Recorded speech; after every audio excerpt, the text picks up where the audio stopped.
The human side of change is the most important part of a digital transformation, hands down. But what exactly is the human factor? What are those different components? I'm going to talk about that here today.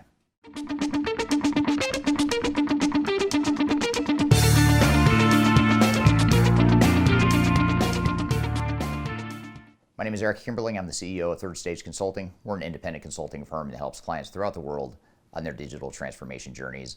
And organizational change management and the human side of change is by far the most important part of any digital transformation. If you address the human factor well, you're likely to succeed. If you don't address it well, you're highly likely to fail. But oftentimes organizations don't understand what organizational change management is or what exactly the human factor and the human component is. And that's what I want to talk about today.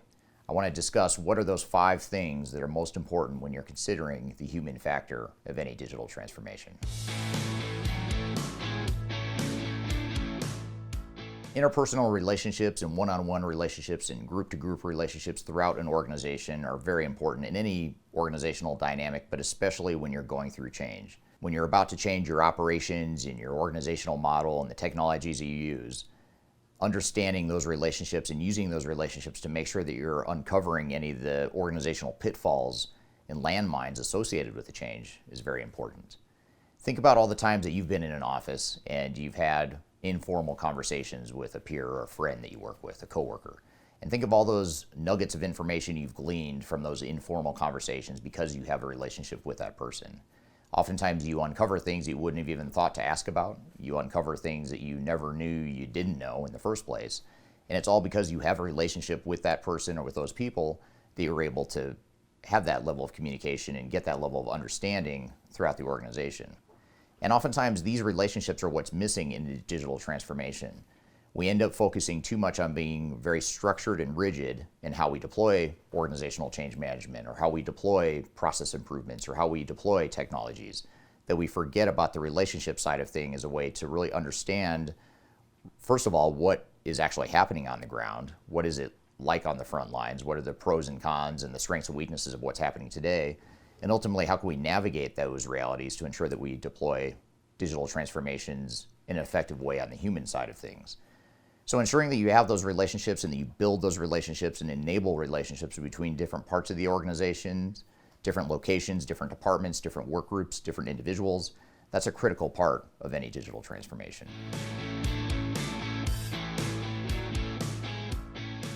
Just as relationships are important, so is communications. We want to make sure that we have strong relationships between different parts of the organization.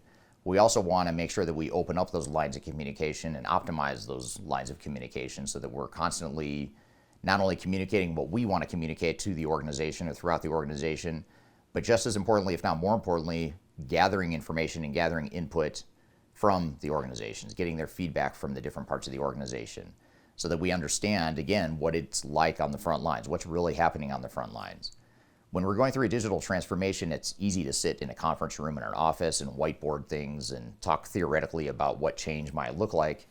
But until we actually communicate back and forth via two-way communication, we don't really know what kind of impact we're having. We don't really know what kind of impact this project or this transformation will have on the organization. And ultimately, we don't really know if it's working unless we've got that two-way communication. So it's very important to establish things like change agent networks and communication teams and stakeholders that we're treating almost as a marketing campaign or an advertising campaign where we're constantly reaching out to these stakeholders and individuals within the organization to ensure we're keeping those relationships and that line of communication open between the different parts of the organization. So be sure that you understand and you have a very solid communication plan and framework as a part of your digital transformation to ensure that you're addressing this important human dynamic. In a recent episode of my Transformation Ground Control podcast, which I publish on a weekly basis, we talked with a guest about this concept of emotional intelligence and what does it mean to leaders and how can leaders be more emotionally intelligent in their transformation efforts. And by the way, if you want to listen to that interview, I highly encourage you to do so, and you can go watch episode number 33 of the Transformation Ground Control podcast. Just go to my YouTube channel and look for the Transformation Ground Control playlist, or just search Transformation Ground Control, look for episode 33, and you'll find more information on this whole concept. But to summarize, what we mean by emotional intelligence is a leader's ability to really recognize the dynamics and the culture of an organization and the individual needs of people within the organization, and recognizing when things are and are not working from a leadership perspective. And so oftentimes when you go through transformation, you often find that it creates a lot of tension and turmoil and conflict within the organization. And high IQ people or people with strong emotional intelligence are able to pick up on that, and they can navigate that more effectively because, first of all, they understand and recognize that there's tension or there's conflict or there's organizational dynamics at play that might be undermining our transformation. That's the first step. Oftentimes, many leaders don't even pick up on the fact that there's a problem to begin with. And certainly once there's a problem identified, good emotional intelligence type of leaders know how to navigate those challenges. They know how to attack it, and they know how to resolve those areas of intelligence without further escalating the problem. And when we're in digital transformations, it can be very easy to just sort of forget about or ignore these dynamics because we're so focused on technologies or process improvements or things that are very tangible that we can see and touch and feel. The organizational dynamics takes a whole other layer of emotional intelligence that a lot of people don't have the skill set for, or they don't have the time to address.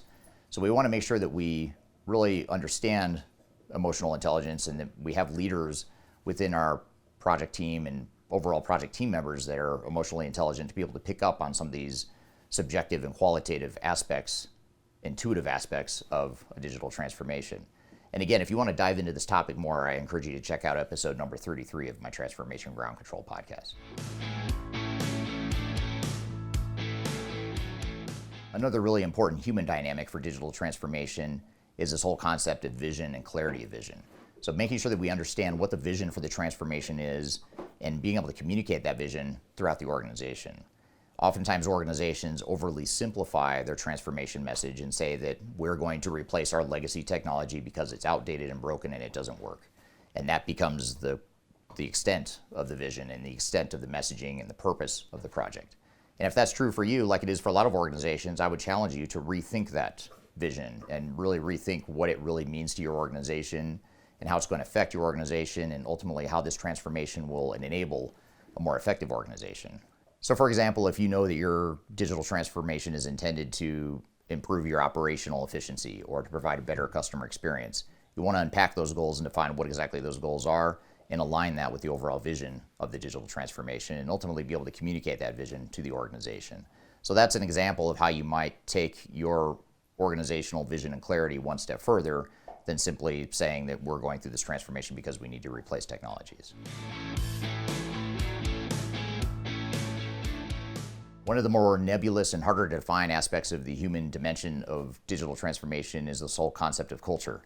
And what we mean by culture is your organization. What is your culture as an organization today? And ultimately, what do you want that culture to be in the future? And it's not to suggest that new technology or new processes are suddenly going to change that culture, but you can be deliberate in terms of moving the needle and understanding how you're going to evolve as an organization with your culture. So for example, a lot of times we find that organizations start off as very entrepreneurial, high growth companies, and at some point they reach varying degrees of maturity and sophistication and scale and things that change over time. So the culture needs to keep up with that, and we constantly need to evolve the culture and ensure that we're enhancing the culture and adapting as a culture longer term. Now, culture is a very broad dimension. There's a lot of different dimensions of culture and what we mean by that. So things like compensation, how you compensate people, the type of environment you have, the type of collaboration you have as an organization, how repeatable your processes are. All these different aspects of an organization affect culture and vice versa. The culture you create oftentimes will affect the other things I just mentioned. So you want to make sure that you have an overall cultural plan with the understanding that you're going to address different dimensions of culture, but also understand you're not going to change it overnight. It's going to take time to change these things. And just as your culture evolved over years and decades, it's going to take years and decades to continue to change and evolve over time. But that cultural component is something that's very important to be aware of and cognizant of as you think about your overall transformation. So these are the 5 things that you should be aware of as you think about the human factors of your digital transformation. But there's a lot of other things and best practices to be aware of as well when it comes to change management and the human side of change. And for that, I've included a number of links below, a number of change management resources that should help you through your digital transformation. So I encourage you to check out those links below. In particular, we have our guide to organizational change management. I've included a link to that in the description below. So be sure to check that out for more information on organizational change management and this whole human side of change. So I hope you found this information useful and I hope you have a great day.